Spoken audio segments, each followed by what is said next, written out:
Taurus, hi! Welcome to Mr. Queen PH at titinan natin ang energies na parating sa inyo ngayong second quarter ng 2024. So that's April, May, June. This is a general reading. Just take what resonates. Watch your Sun, Moon, Rising, Venus for other messages. And thank you sa lahat ng mga sumusuporta dito sa ating channel. Just a reminder, gamitin nyo lamang ang reading na to bilang gabay. Pa-follow, like na rin ng ating Facebook at TikTok. Lahat po yan, Mr. Queen PH. Like, share, subscribe, turn on post notifications para lagi kayong updated sa ating mga readings. And if you're interested in private readings, meron tayong link sa description at sa pin comment kung paano mag-book. Okay, let's see Taurus. Ano yung parating sa inyo? Second half ng second quarter ng 2024. Wow. Okay. Bottom of the deck, King of Swords.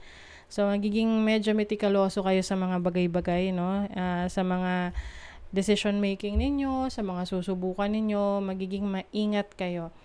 And some of you may be setting boundaries sa mga taong alam nyo na medyo nagte-take advantage sa inyo.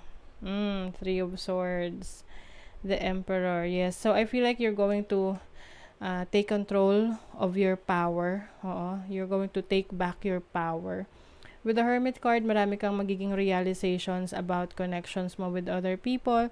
Dito mo malalaman kung sino yung mga totoong tao sa'yo, sino yung mga nandyan lang because of the benefits na nakukuha nila dahil sa friendships or connections nila sa'yo.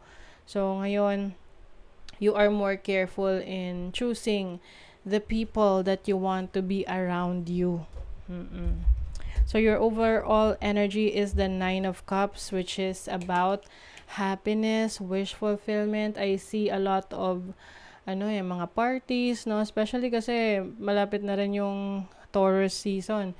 So I think you're going to be very busy ngayong second quarter. Marami kang mga events, parties na pupuntahan. Meron ding wish na matutupad, no, para sa'yo. Tignan natin kung saang area of life yan. Yung wish fulfillment. Sixth house, related sa health. So, kung meron kang wish na may kinalaman sa iyong kalusugan, yan ay mafulfill, matutupad yan. Pwede rin tong sa trabaho mo. And related rin sa mga pets, kung meron kang pets. And also to your day-to-day routine, no? Maaring gusto mo na maging organized yung life mo ngayong second quarter ng 2024, so that will be fulfilled. So, yung challenge sa'yo, Page of Pentacles, maaring marami kang kailangang matutunan, pag-aralan. Yung iba sa inyo, kung kayo ay still studying, maaring mag-pile up yung inyong mga task, activities mga kailangan nyong gawin. Kahit sa trabaho to or sa business ninyo, so make sure na you manage your time well. Oo. And if there is someone na pwedeng tumulong sa'yo, so hayaan mo na tulungan ka nila para magawa mo lahat ng mga task na kailangan mong gawin ngayong second half ng 2024. So, your opportunity, you have the King of Pentacles, feminine energy, very creative. So, if you are an entrepreneur, no, business owner ka, mas magiging creative ka, and at the same time, yung creativity mo na yan, magagamit mo yan sa pagpapalago ng iyong negosyo, no? Kung ikaw naman ay wala pang negosyo, maaring meron kang bagong idea na kailangan mo lang talagang pag-aralan, no? Buhusan ng oras at panahon mo para ma-master mo siya, or at least you have enough knowledge na magawa yon.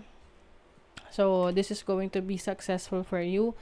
If you are also in nasa real estate business, maganda rin yung opportunities for you ngayon sa real estate. Midas touch kasi to so kung ano ang iyong hawakan sa business, trabaho, career, ito ay magiging successful. So with your blessing, you have the Magician.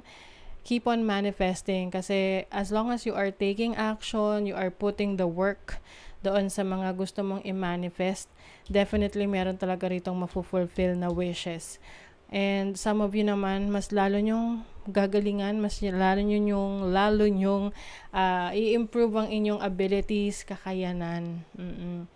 And this is also stepping into your own power, kasi kung dati parang medyo low self-esteem kayo kasi pakiramdam nyo hindi nyo kaya yung gawin. So ngayong second quarter, maglalakas loob kayo at mas magiging confident kayo na sabihin sa sarili nyo na kaya nyo. And you will also extend your effort para pag-aralan, matutunan ng isang bagay. Lalo na kung talagang yan yung interest nyo. So, when it comes to your money, career, finances, speaking of pag-aaral talaga, tinan mo, ang daming books. So, maaring magiging interesado ka sa pagbabasa ngayon, pagre-research, alam mo yung anything to do with how to become rich, kung paano maging mayaman, paano mapaunlad ang iyong finances.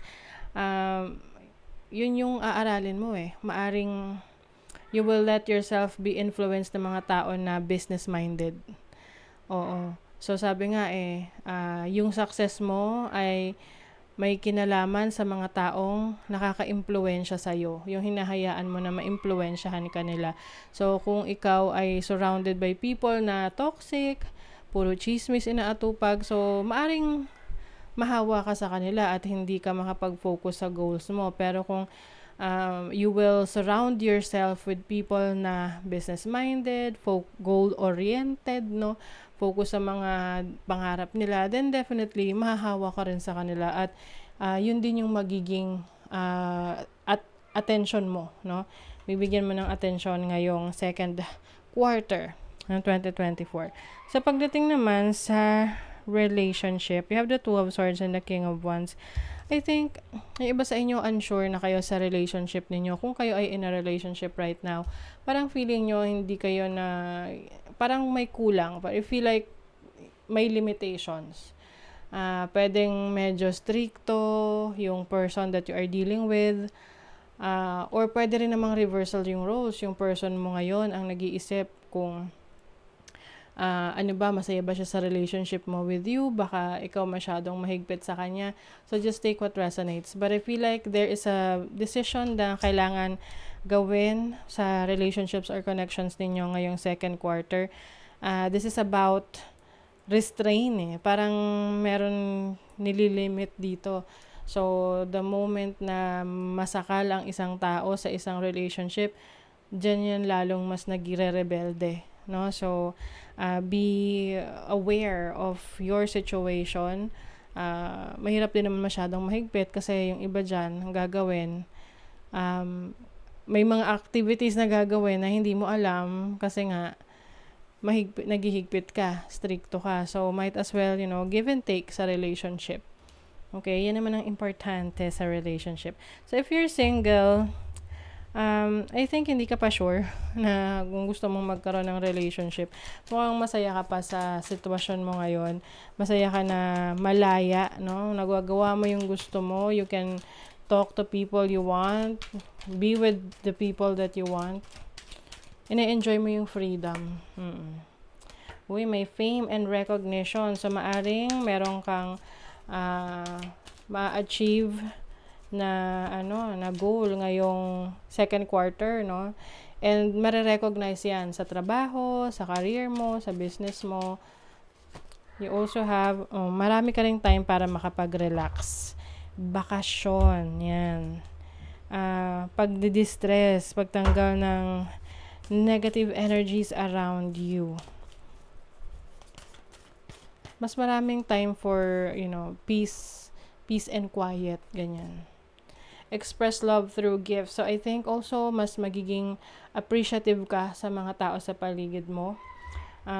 Bibigyan mo sila ng token of appreciation.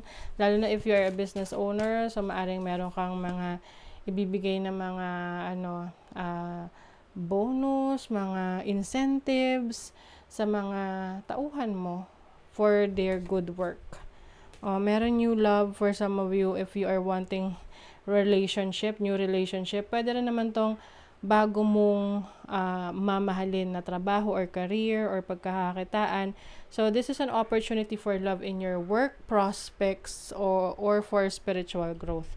So some of you naman, mas lalo nyong mamahalin yung inyong sarili, of course in a positive way.